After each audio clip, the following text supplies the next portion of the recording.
నమస్తే welcome to our channel నేను సౌజన్య AP PCC అధ్యక్షురాలిగా YS Sharmila బాధ్యతలు చేపట్టినప్పటి నుంచి కూడా ఆ మరుక్షణం నుంచి జగన్పై ఆవిడ విరుచుకుపడుతున్నారు. అందులో భాగంగానే చూసుకున్నట్లయితే విశాఖలో కాంగ్రెస్ కార్యకర్తల సమావేశంలో కూడా ఆవిడ మళ్ళీ విరుచుకుపడడం జరిగింది.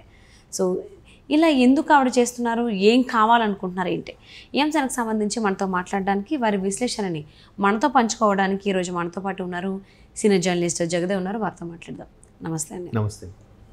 వైఎస్ షర్మిల ఏపీ పీసీసీ అధ్యక్షురాలుగా బాధ్యతలు స్వీకరించే మరుక్షణం నుంచి కూడా అటాకింగ్ మొదలుపెట్టారు జగన్మోహన్ రెడ్డి పైన. దానికి ముందు కూడా ఉంది, అంటే బాధ్యతలు స్వీకరించిన మరుక్షణం కూడా ఇంకా ఎక్కువైపోయింది. సో రీసెంట్గా విశాఖలో జరిగినటువంటి కాంగ్రెస్ కార్యకర్తల సమావేశంలో కూడా ఆవిడ కామెంట్స్ చేశారు డైరెక్ట్గా. సో అంటే అన్నయ్య మీద ఇలాంటి డైరెక్ట్ కామెంట్స్ చేయడం ఏ విధంగా చూడాలి అంటారు వైఎస్ షర్మిలని? అంటే మీ క్వశ్చన్లోనే ఒక చిన్న సాఫ్ట్ కన్సర్న్ ఉన్నట్టుంది. అన్నయ్య ఇంట్లో, అది రాజకీయాల్లో కాదు. తమ్ముడే అది కూడా పక్కన పెడితే ఇప్పుడు చాలామంది ఈ మధ్యకాలంలో సోషల్ మీడియాలో కానీ కొన్ని ఛానల్స్లో కూడా చూశాను, అన్నయ్యను చూడకుండా అట్లా మాట్లాడుతుంది. జగన్మోహన్ రెడ్డి గారు కూడా గతంలో నేషనల్ ఛానల్కి ఇచ్చిన ఇంటర్వ్యూలో Sharmila she's my elder daughter, నాకు పెద్ద కూతురు లాంటిది, తను నాకు చెల్లి కాదు అని చెప్పారని సోషల్ మీడియాలో వైరల్ చేస్తున్నారు. పర్టికులర్గా వైసీపీ వాళ్ళు అయి ఉండొచ్చు నేను అనుకోవడం. సో ఇప్పుడు షర్మిలా గారు పీసీసీ చీఫ్ ఏపీకి, అదొక బలమైన బరువైన బాధ్యత. నెక్స్ట్ పీసీసీ చీఫ్ అంటే అక్కడ పదవి, ఎస్పెషల్లీ ఆంధ్రాలో పదవి లేదు, అధికారం ఏమీ లేదు. మిగతా ప్రతిపక్షాలతో పాటు ఈమె ఒక ప్రతిపక్షం, ఒక్క సీటు కూడా లేకపోయినా. జనసేన కూడా ప్రతిపక్షమే, ఒక్క సీటు కూడా లేదు. ప్రధాన ప్రతిపక్షం టీడీపీ కదా. అక్కడ ప్రభుత్వం జగన్మోహన్ రెడ్డి గారు కాదు, చంద్రబాబు నాయుడు గారు ఉన్నా, లేదంటే పవన్ కళ్యాణ్ ముఖ్యమంత్రిగా ఉన్నా, లేదంటే ఇంకెవరు సమ్మెక్స్ బీజేపీ నుంచి పురంధేశ్వరి గారు ముఖ్యమంత్రి ఉన్నా ప్రభుత్వం మీద దుయ్యబట్టాలి.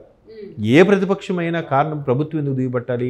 వాళ్ళ ప్రభుత్వం బాగలేదు, వాళ్ళ ప్రభుత్వ పరిపాలన బాగలేదు, ప్రభుత్వ పరిపాలన స్వార్థంగా ఉంది, ఈ లోటుపాట్లు ఉన్నాయి, ఈ డాష్లు ఉన్నాయి, కాబట్టి మాకు అవకాశం ఇవ్వండి, మేము పరిపాలన చూపిస్తామని అడిగే పద్ధతి. అది ఎవరైనా సహజం.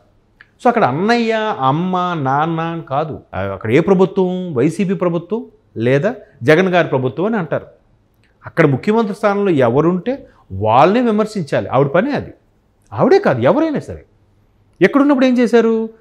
తెలంగాణలో వైఎస్ఆర్ తెలంగాణ పార్టీ పెట్టినప్పుడు కూడా కేసీఆర్ గారు విమర్శించారు, రేవంత్ రెడ్డి గారిని విమర్శించలేదు, లేకపోతే అసదుద్దీన్ గారిని విమర్శించలేదు, లేదా బండి సంజయ్ గారిని విమర్శించలేదు. ఎందుకు చేయలేదు? ప్రభుత్వం ఎవరిది ఉంటో వాళ్ళ మీద విమర్శిస్తారు, అది కామన్. అది అక్కడ పైగా ఇవి పీసీసీ చీఫ్ మళ్ళీ పార్టీని సమాయత్తం చేయాలి. పార్టీ ఏదైతే ఆంధ్రాలో తుడిచిపెట్టుకుపోయినట్టు అయిపోయిందో, ఏదైతే పడిపోయిందో దాన్ని కాస్తైనా పైకి లేపే ప్రయత్నం చేయాలి. ఈవిడైతేనే పైకి లేస్తుంది, ఈవిడైతేనే మళ్ళీ ఓటింగ్ పర్సంటేజ్ పెరుగుతుంది.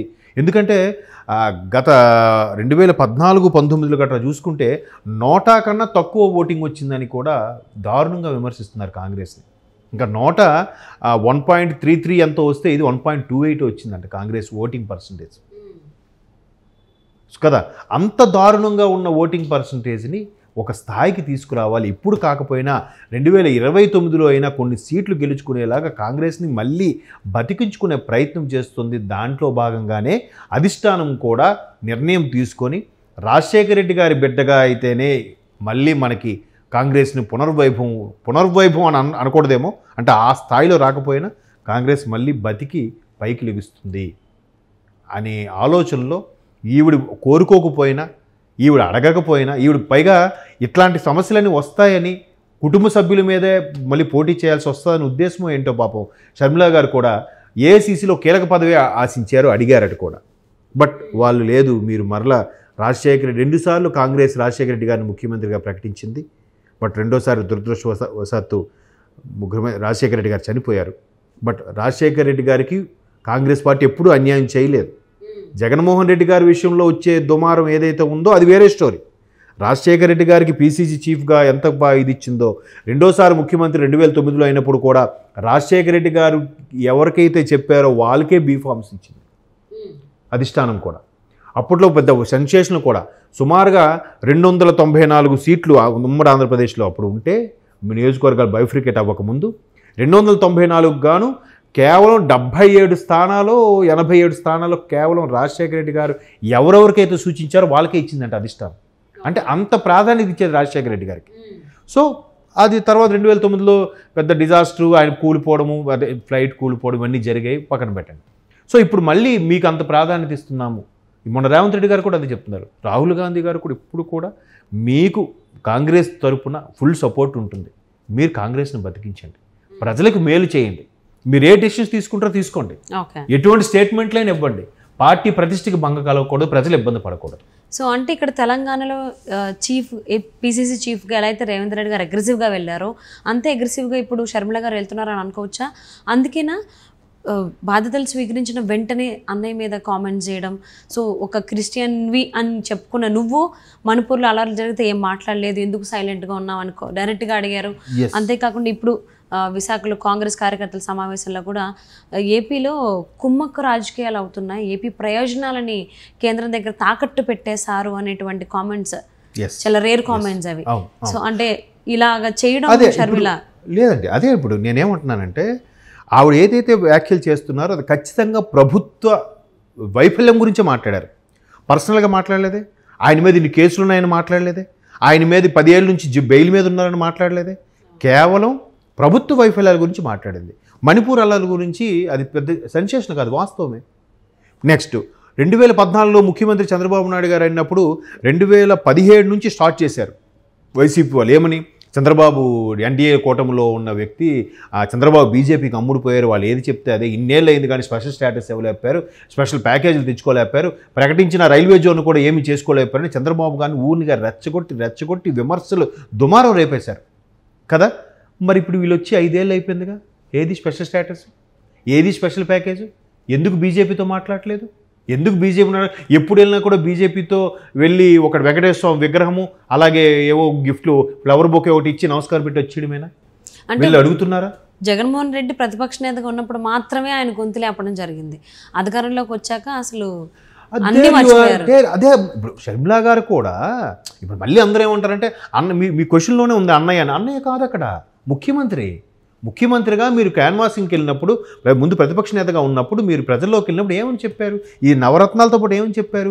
మద్యపాన నిషేధం అని చెప్పారు, స్పెషల్ స్టేటస్ తెప్పిస్తామని చెప్పారు, మెడలు వంచైనా తెప్పిస్తామని చెప్పారు, అలాగే చాలా చెప్పారు. కంపల్సరీగా ఇయర్లీ జాబ్ మేళా ఉంటుందని చెప్పారు. ఏవి ఇవన్నీ?